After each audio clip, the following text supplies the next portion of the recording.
Vocês acompanharam uma reportagem especial em Portugal e viram que tem muitos brasileiros e capixabas por lá. Mas o que será que tem de Portugal aqui no nosso Espírito Santo? É o que nós vamos mostrar agora.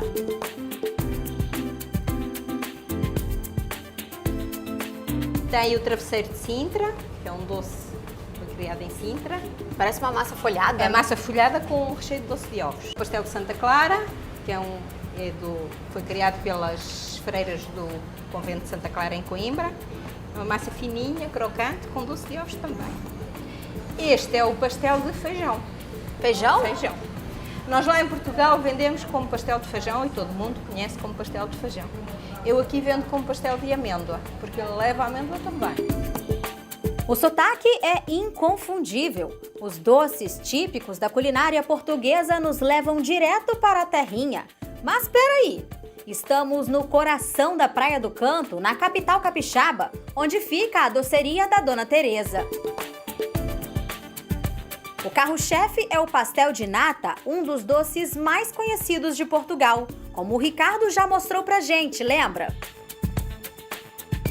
Ele se deu bem, mas o pessoal daqui não fica passando vontade não. Dia de sábado, quando o movimento na doceria aumenta com força, Dona Teresa chega a fabricar 600 unidades. Ela até deixou a gente mostrar parte da produção. Aqui dentro vai o quê? Aqui dentro vai o creme, que é este, que é feito com leite, com ovo, trigo, açúcar.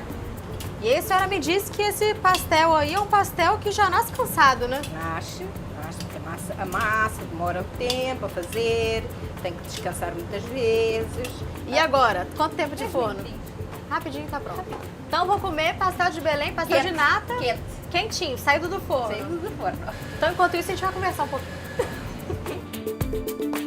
Dona Teresa e o marido vieram de Portugal há 10 anos, com os 2 filhos, que eram adolescentes.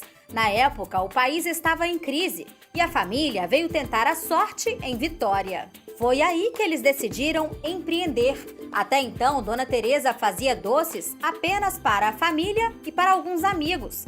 E acredite, nunca tinha preparado um pastel de nata sequer.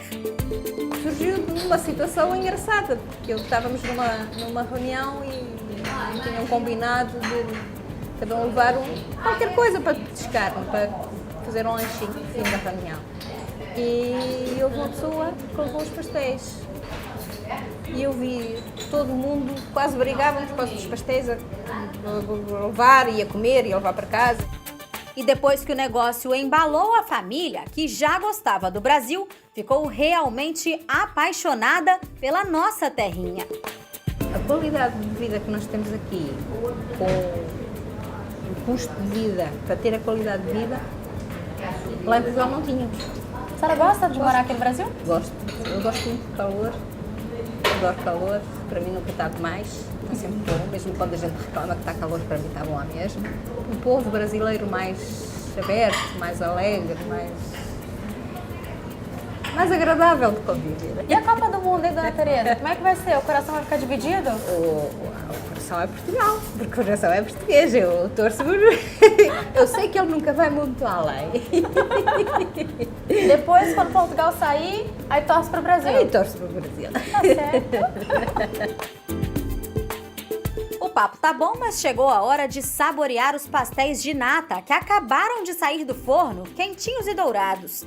Lá vem eles, crocantes por fora, super cremosos por dentro. E a propósito, você sabia que tem um jeito certo de degustar essas maravilhas? O pastel de Belém é bom, é comido na mão. Na mão, a morder, a sentir, o barulho, a ouvir. Eu costumo dizer que a alimentação envolve os 5 sentidos.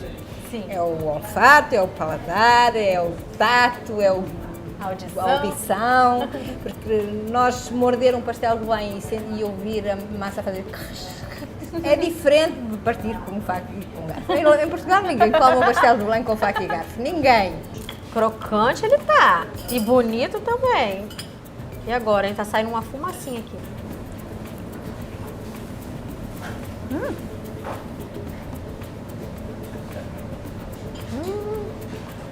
Gente, Quase que sai uma lágrima. Mas é uma delícia. Cada um é vendido por R$ 7,00. Outro quitute que também sai bastante por aqui é o bolinho de bacalhau. A unidade custa R$ 8,00. E vocês aí pensando que só o Ricardo ia comer bem, né? Hoje, aqui no estado, vivem mais de 6.000 portugueses. Mas ao longo da história, a busca por uma vida em terras tropicais já trouxe centenas de milhares de pessoas de Portugal para o Brasil e, claro, para o Espírito Santo. Nos 2 primeiros séculos de colonização, chegaram 100.000 lusitanos ao nosso país e, conforme o tempo foi passando, desembarcaram mais de 600.000 portugueses. De acordo com o IBGE, o ápice do fluxo migratório ocorreu na primeira metade do século XX, entre 1901 e 1930. Foi nos anos 70 que chegou ao Espírito Santo um casal que se tornou referência quando o assunto é culinária portuguesa aqui no estado. Acertou quem pensou em Dona Liseta e o marido dela, seu Romeu. Os dois fundaram este tradicional restaurante de Vitória que funciona há mais de 40 anos. A Dona Liseta e a filha do casal, a Sandra, estão nos esperando para um delicioso bate-papo. Bora lá! Os azulejos, com delicadas pinturas em azul, dão as boas-vindas aos clientes e revelam com orgulho a origem dos proprietários. É no salão elegante e acolhedor que mãe e filha nos recebem. Dona Liseta não perde o sotaque, mesmo depois de tanto tempo fora da terra natal. Primeiro, ela e a família se mudaram para Angola e depois tiveram que fugir de lá. Foi uma guerra muito forte e nós fugimos para o Brasil. Viemos diretamente para Belo Horizonte e quando viemos aqui de férias nos apaixonámos por esta ilha e viemos. Os dois se viram desempregados e sem muitas oportunidades. Foi então que surgiu a ideia de abrir o restaurante. Os salários eram muito aquém do que a gente estava acostumado em Angola. E então pensámos em montar alguma coisa. E como eu sou nutricionista, fomos para a parte de restaurante. Agora a senhora sempre gostou de cozinhar, né? Muito, muito. Conta desde como os é que 9 começou anos. essa paixão? Como era filha única, quando eu não estava com as amigas, estava em casa. Em casa a fazer o quê? Então vou para a cozinha fazer os meus experimentos. E então foi assim que eu comecei e a gostar cada vez mais, até que depois me formei em nutrição e montámos o primeiro restaurante e ficámos até hoje muito felizes com essa ideia. Enquanto a gente conversa, que tal um bolinho de bacalhau para abrir o apetite? Bacalhau, aliás, é a especialidade da casa, que fez algumas adaptações para o paladar brasileiro. Todos os pratos têm qualquer coisa que é substituída da de Portugal pelo produto brasileiro, para ficar mais para o vosso gosto. A senhora fica feliz quando vê que os clientes estão aqui satisfeitos, curtindo o ambiente, curtindo a refeição? Como é que a senhora se sente? Meu Deus, eu me sinto assim, a pessoa mais feliz do mundo. Primeiro porque estou fazendo realmente aquilo que gosto e segundo, eu vejo no semblante das pessoas, 90 e tal por cento das pessoas eu acho que saem daqui felizes e isso me traz uma felicidade também imensa. E se eu vejo, e os garçons e os maîtres já sabem, quando a pessoa não está comendo como a gente gostaria que comesse, lhes é perguntado imediatamente o porquê, se não está apreciando aquele prato, pode ser substituído por outro. Então a gente normalmente tem muito cuidado com isso. Os clientes são fiéis e trazem os filhos e netos para apreciar boa comida. Dona Liseta não coloca mais a mão na massa, mas continua comandando tudo com a ajuda das novas gerações.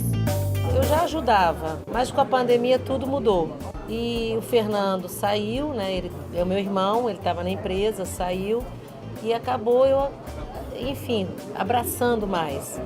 E a minha filha faz direito na UFES, a Manuela, e ela assim, eu acho que é uma coisa, ela vê a avó, ela vê a mãe. E foi meio também por acaso, ela começou também a ajudar aqui no Lareira, com a parte mais da comunicação, do Instagram. A gente está com um delivery muito forte, que veio com a pandemia, as pessoas gostam muito de pedir. Então, assim, é tudo novidade, mas ao mesmo tempo é tudo muito prazeroso. Esse é o resultado de muito trabalho duro e afeto. Dona Liseta fez questão de nos acompanhar neste almoço pra lá de especial. Dona Liseta, conta pra gente o que foi que a senhora preparou pro programa Mundo Business. A mariscada e o bacalhau Romeu. Há uns 15 anos, os meus filhos tiveram a ideia, o pai já não trabalhava connosco, e então os filhos acharam por bem que ele era muito merecedor dessa homenagem e criaram este bacalhau, foi criado pelos meus filhos, com o nome do pai. O bacalhau é um pouquinho gratinado com a batata ao murro.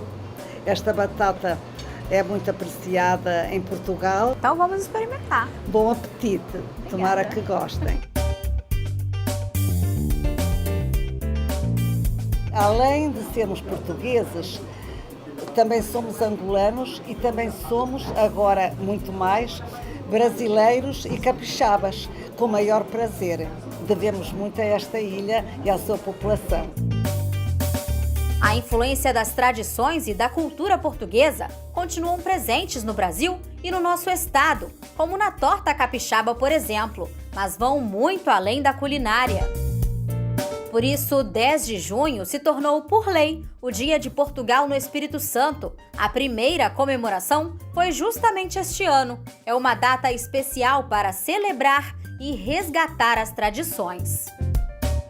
Fruto do esforço da Associação de Portugueses no Espírito Santo, o trabalho é tão intenso que o presidente Alexandre vive viajando entre os dois países. E foi justamente de Portugal que ele nos concedeu uma entrevista. É para que a comunidade portuguesa tenha esse dia de poder se juntar. Nós, desde 2016, no Estado do Espírito Santo, ainda não era oficial a existência da Associação de Portugueses e nós já comemorávamos, nós já fazíamos a nossa célebre sardinhada à portuguesa, que é igual ao churrasco vosso, exatamente igual, só que em vez de ter carne, tem sardinha.